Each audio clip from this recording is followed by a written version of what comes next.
ഹരേ കൃഷ്ണ. സർവം ശ്രീ രാധാകൃഷ്ണ അർപ്പണമസ്തു. അധ്യായം 6 ധ്യാനയോഗം. ശ്ലോകം 1. ശ്രീ ഭഗവാൻ ഉവാച: അനാശ്രിതഃ കർമ്മഫലം കാര്യം കർമ്മ കരോതി യഃ സ സന്യാസി ച യോഗി ച ന നിരഗ്നിർന ചാക്രിയഃ.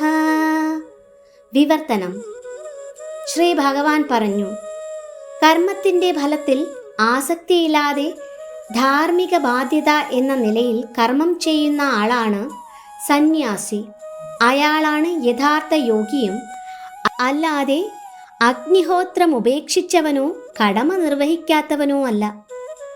ഭാവാർത്ഥം: ഇന്ദ്രിയങ്ങളെയും മനസ്സിനെയും നിയന്ത്രിക്കാനുള്ള ഒരു മാർഗമാണ് അഷ്ടാംഗയോഗ പദ്ധതി എന്ന് ഈ അധ്യായത്തിൽ ഭഗവാൻ വ്യക്തമാക്കുന്നു. എന്നാൽ സാധാരണ ജനങ്ങൾക്ക്, വിശേഷിച്ച് കലിയുഗത്തിൽ പ്രയാസമേറിയ പ്രക്രിയയാണിത്. അതുകൊണ്ട് അഷ്ടാംഗ യോഗചര്യ ഈ അധ്യായത്തിൽ പ്രതിപാദിക്കുന്നുണ്ടെങ്കിലും കർമ്മയോഗം, കൃഷ്ണാവബോധത്തോടെ ചെയ്യുന്ന കർമ്മം, താരതമ്യേന വിശിഷ്ടമെന്നും ഭഗവാൻ ഉദ്ബോധിപ്പിക്കുന്നു. ഏതൊരാളും സ്വകുടുംബത്തെയും ബന്ധുക്കളെയും പുലർത്താൻ വേണ്ടിയാണ് പ്രവർത്തിക്കുന്നത്. സ്വാർത്ഥ താല്പര്യമൊന്നും ഇല്ലാതെ സാധാരണ ആരും പ്രവർത്തിക്കുന്നില്ല. പരിധി ചെറുതോ വലുതോ എന്ന വ്യത്യാസമേയുള്ളൂ. ഫലസിദ്ധി ഉദ്ദേശിക്കാതെ കൃഷ്ണാവബോധത്തോടെ ചെയ്യുന്ന കർമ്മമാണ് പൂർണ്ണതയുടെ മാനദണ്ഡം. സ്വാഭാവികമായി എല്ലാ ജീവാത്മാക്കളും ഭഗവദംശമാകയാൽ കൃഷ്ണാവബോധത്തിലെ പ്രവർത്തനം അവരുടെ കടമയുമാണ്. ശരീരാവയവങ്ങൾ ഓരോന്നും മുഴുവൻ ശരീരത്തിൻ്റെയും തൃപ്തിക്കാണല്ലോ പ്രവർത്തിക്കുന്നത്. ഒന്നുപോലും സ്വസംതൃപ്തിക്ക് വേണ്ടി പ്രവർത്തിക്കുന്നില്ല. അതുപോലെ സ്വാർത്ഥ താൽപ്പര്യം ഉപേക്ഷിച്ച് പരമപുരുഷന്റെ സംപ്രീതിക്കായി കർമ്മമനുഷ്ഠിക്കുന്ന ജീവസത്തയാണ് യഥാർത്ഥ സന്യാസിയും യഥാർത്ഥ യോഗിയും. ചിലപ്പോൾ സന്യാസികൾ ഭൗതിക കർത്തവ്യങ്ങളിൽ നിന്ന് വിമുക്തരാണെന്ന തെറ്റിദ്ധാരണ മൂലം അഗ്നിഹോത്രാദി കർമ്മങ്ങളിൽ നിന്ന് ഒഴിഞ്ഞു നിൽക്കാറുണ്ട്.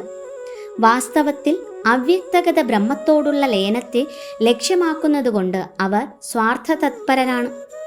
ഏതൊരു ഭൗതിക തൃഷ്ണയെക്കാളും വലുതാണ് മേൽപ്പറഞ്ഞ ആഗ്രഹം. അത് നിസ്വാർത്ഥമല്ല. എല്ലാ ഭൗതിക പ്രവർത്തനങ്ങളും നിർത്തിവെച്ച് അർത്ഥനിമീലിതാക്ഷനായി യോഗ പരിശീലനം ചെയ്യുന്ന അഷ്ടാംഗയോഗിയും സ്വാത്മാനന്ദത്തെ തേടുകയാണ്. കൃഷ്ണാവബോധത്തോടെ പ്രവർത്തിക്കുന്നവനാകട്ടെ സ്വാർത്ഥോദ്ദേശ്യമില്ലാതെ പരിപൂർണനു വേണ്ടി അഥവാ കൃഷ്ണനു വേണ്ടി കർത്തവ്യം നിറവേറ്റുന്നു. സ്വന്തം തൃപ്തിക്കായല്ല അയാൾ പ്രവർത്തിക്കുന്നത്. കൃഷ്ണന്റെ പ്രീതിയാണ് തൻ്റെ വിജയത്തിൻ്റെ മാനദണ്ഡമായി ഭക്തൻ കരുതുന്നത്. അയാൾ തികഞ്ഞ സന്യാസിയും ഉത്തമ യോഗിയുമാണ്. പരിത്യാഗത്തിൻ്റെ ഉത്തമ പ്രതീകമായ ചൈതന്യ മഹാപ്രഭു ഇങ്ങനെയാണ് പ്രാർത്ഥിക്കുന്നത്: ന ധനം ന ജനം ന സുന്ദരീം കവിതാം വാ ജഗദീശ കാമയേ മമ ജന്മനി ജന്മനീശ്വരേ ഭവദാത് ഭക്തിരഹൈതുകീ ത്വയി. ഹേ സർവശക്ത, ധനം സമ്പാദിക്കാനോ സുന്ദരികളുമൊത്ത് സുഖിക്കാനോ എനിക്ക് ആഗ്രഹമില്ല. അനേകം ശിഷ്യന്മാരും എനിക്ക് വേണ്ട. ജന്മങ്ങൾ ഓരോന്നിലും അങ്ങയിൽ അഹേതുകമായ ഭക്തി ഉണ്ടായാൽ മതി. ഹരേ കൃഷ്ണ. സർവം ശ്രീ രാധാകൃഷ്ണ അർപ്പണമസ്തു.